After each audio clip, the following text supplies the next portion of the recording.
Hey, good morning, my diaries. Pane feedback yandoya nayo kuti ndikupei. Handisi muri kuziva nyaya iya yemwana okuya panapo okure pana baba. Mwana okure pana baba uya okwenda kuZimbabwe uya okure pana baba Cape Town uya tikazengera ti imbomirai kutaura nezvenyaya iyi. The reason why ndakatadza kutaura reason panguva yaya, but after nyaya uya pano zvese mwana kuenda kuZimbabwe paya kupolisi rataura naro yawo minta akati mwana akasvika kunoku anondibata satatoronga, and then vanhu vaigara nemwana vakataka kuti kune mwana ungasungisi baba, he ndi baba vako, he this, vakataka kupanduka anoona. So ndobva taona kuti saka inini ndaironga nevamwe dzimwe hama dzamai vemwana uyu but vasiri kuCape Town. Ndobva taona kuti zviri nani timbomira kubudisa information kunze because ava vakuto vakatoziva kuti ndo zviri kuitika, mwana akaziva futi kuti ndo zviri kuitika, vanhu vana vari kugara navo vari kutrusta vari kubudisa information because ndo vaipa baba vaya information yese, ndivo vaigiva baba vaya kuZimbabwe. Ivo vaya vainzi mai nini vaya vanga vari mukadzi wababa ndo vanga kuti kune mwana ndine mameseji avo zvese achiti kune mwana usachaenda kuZimbabwe, he haungasungisi baba, vachiudzwa nababa vaya kuti saka muda kuti handisungise, he zvodai anoona. So we decided kuti timbomira kuipublisha kuti vasazive move kuti zviri kufamba sei.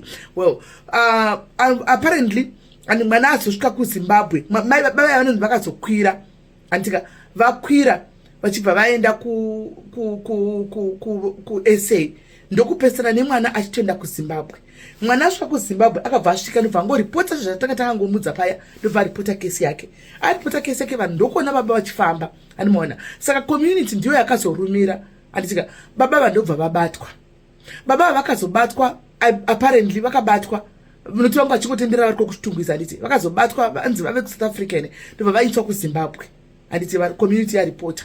Saka vaenda kuZimbabwe daro baba vaibva vasungwa vabatwa vachibva vaenda kukoti andika vavharirwa vaenda kukoti baba vaya anditi vasvika kukoti havana kutoramba nyaya, mwana yanga ave kuZimbabwe havana kuramba nyaya, vakasvika vakatopfuma nyaya kuti chokwadi ndairana nemwana ndaibata mwana ndakatobvisa mwana nhumbu. Ivo pache zvavo baba vaya vachibva vatokumbira mukoti, ndofunga nyaya muchaiona ichitrenda nawo, vachibva vatozokumbira mukoti ndokumbirawo death sentence because ndakabuda ndosasana sei nevanhu nezvandaita pamwana. Saka vakakumbira vega death sentence baba vasi kuZimbabwe kuti hakusina mutemo death sentence, mwana gona kunzi life in prison.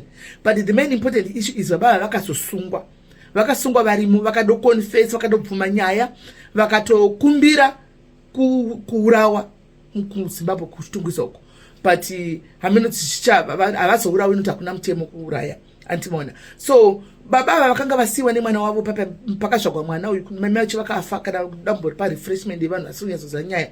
Vanga ne mudzimai kuZimbabwe, mudzimai wavo vachibva azvara mwana, achibva azvara mwana ari kuma 2 weeks mai vacho ndobva vafa nemwana, baba ndobva vasara nemwana vachichengeta mwana, vachengeta nemwana kudaro, vachengeta mwana kudaro ndobva vasiya hama dzavo nemwana kuZimbabwe vachibva vaenda kuSouth Africa kunotsvaka kurarama. Saka mwana akatombosara achigara nehama dzavo agere zvakanaka, ave kuzvima grade 5 baba ndobva vatora mwana kuSouth Africa kuti unzai mwana ndobva aenda kuSouth Africa nababa. Mwana ndaona baba kuSouth Africawo ndopa vakazoti mwana ati kurei anoona ati kurei mukuzivawo nevana vari kumazo nechikafu chavanodya. Baba akabva tanga kuchiva mwana wavo ndobva vatanga kutoona unge mwana vemukadzi.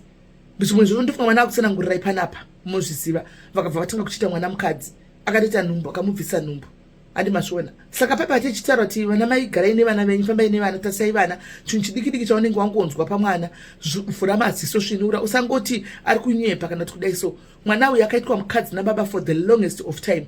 Baba kusvika vakatomboita girlfriend yavagara naye Cape Town yagara nemwana ikatozosvika pakurambana andika varambana baba vakatiza nyaya dzakubuda dzotokari pamwana, girlfriend ikaita zvakanaka ikatora mwana kasara ikaitawo nemwoyo wekubereka ikatora mwana ikagara nemwana. Ndosikazokuti mai avanga vazopindwa nemweya upi nguvai wokuti vachiti kune mwana asasungise baba, ivo vakanga vamboita mweya woumai wakanadaro kutora mwana vakachengeta mwana even mwana uyu vasina rudzi nekana kukama naye. But anyway ndo pazvingori papa, ngatichengetei vana madzimai, mutarise vana kuti zviri kufamba sei anditika muswera zvakanaka. God bless you.